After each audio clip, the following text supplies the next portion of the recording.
Declan Bogue here reporting from O'Donnell Park here in Letterkenny.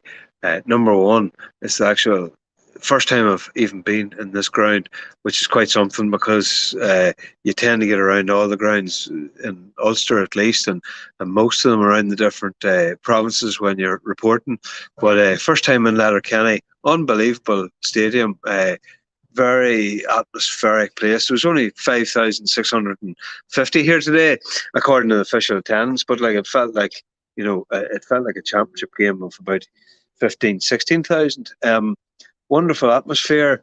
Great sunny day. It was about as championship as you can get for the last round of the National League. Donegal won 14, Armagh 13 points. The thing that sort of arises out of it was that Donegal got the win that they needed to survive. Armagh were perhaps not that keen on making a league final. It's a curious thing. It comes to the last round of the league, and pretty much every team don't particularly want to make a league final because you're losing maybe a week's preparation for the championship. And to that matter, when Armagh started, they named a team and they actually replaced Conor Mack, and Niall Grimney didn't start, Rory Grugan didn't start, and Rian O'Neill didn't start. So they had four different players in for those, which would be, getting close to the core of your team there, really. Certainly Rian O'Neill, every one of them, you can say they're certain starters, and that's a good enough spine of the team, certainly. But Armagh didn't. And what was the point of that? I don't know, but I would suspect that Kieran McGeeney, who sent on Rory Grugan and Rian O'Neill at half time, there was the opportunity there to let's stay close to them, let's stay tight enough. But there were 6 points adrift at one point until Sean Patton had a strange choice. A Jarlath Thug shot was going short, and he came out and he punched it, and then that landed to the hands of an Armagh player, and Aidan Nugent eventually finished it to the net. It was a curious decision to punch it. But anyway, Armagh went into the break not as far away as they might have been. They got on Rian O'Neill and Grugan, and Rian O'Neill in particular was just imperious. Like, he had 3 points. One of them was a 45, two of them from play. He was setting up the play, he was linking everything, same as Grugan.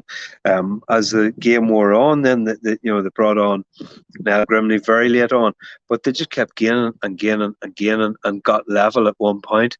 They got level at the very end, actually, and it wasn't until injury time where the game was settled, and that was again that man Michael Murphy, because he was kind of standing over free and everybody was flat and exhausted, and Murphy just took it free. Like, I know he just took it very quick, so he took it to Michael Langan, carried the ball in, he gave it to Conor O'Donnell.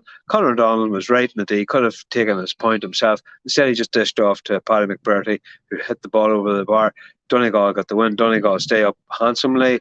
They get a win to take away with themselves before April the 24th with the championship between the pair in Ballybofey. They also didn't give Donegal a look at Ballybofey. Now, that was talked about as being mind games during the week, but that wouldn't be true.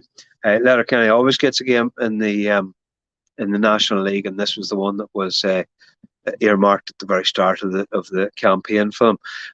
At the very end, an Armagh player, Donegal player, got involved in a wee bit of a scuffle, and that blew up then, and most of the panels on each team then got themselves involved in it, and it added a nice wee bit of spite, a nice wee bit of something to take with them then for the game in Ballybofey.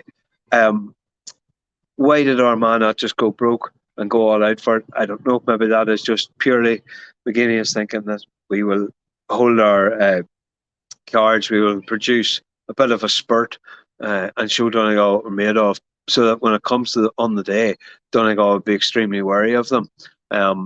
For Donegal's part, Michael Murphy's back. He was just sensational today. At one point, he had a point in the second half while he was falling over, and just sort of almost threw his body up and overhead kick a spectacular volley. There's some brilliant marks taken here today, some brilliant catching.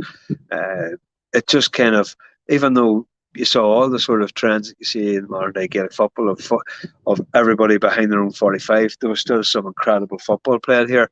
I don't know how that translates sometimes to television screens, but certainly in the flesh, this was an exciting, great game to be at.